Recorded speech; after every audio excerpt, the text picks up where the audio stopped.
Bakit kami Duterte? Sa mga kandidato ngayon, si Mayor lang ang may karanasan sa lahat ng sangay ng gobyerno.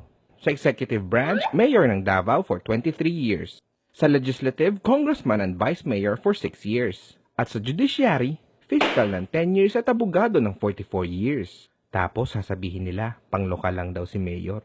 Lingid sa kaalaman nila, ang Davao ay 63 beses ang laki sa Metro Manila. Kahit pagsamasamahin mo pa ang buong bayan sa NCR, mas malaki pa rin ang 4 na beses ang Davao. Pero hindi ang laki ng bayan ang issue dito. Ang issue, krimen, droga at korupsyon. Sa usapang krimen, si Mayor ay binabatikos na nagpapapatay daw ng mga kriminal.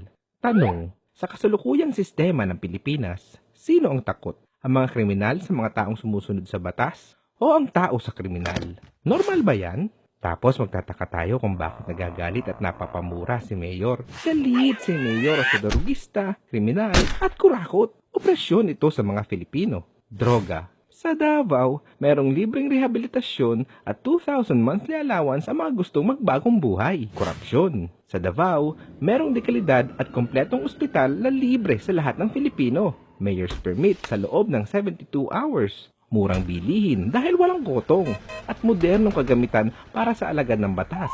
At dahil dyan, ligtas at panatag ang karaniwang tao. 24 oras nakahanda ang Central 911 para rumusponde sa anumang pangyayari.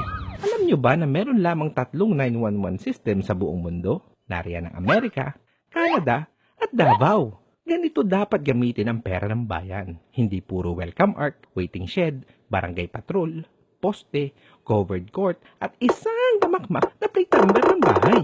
Ganito na lang ba tayo? Hindi ba pwedeng may 911 din tayo? Matinong pampublikong ospital o maglaan ng sariling paliparan sa ating mga rehiyon? Iyan ang pangarap sa bansa ni Mayor gamit ang federalismo. Kaya Duterte kami. Hindi dahil uso, hindi dahil sikat. Prinsipyo, liderato, ideolohiya at subok ng may nagawa na. Kaya Duterte kami.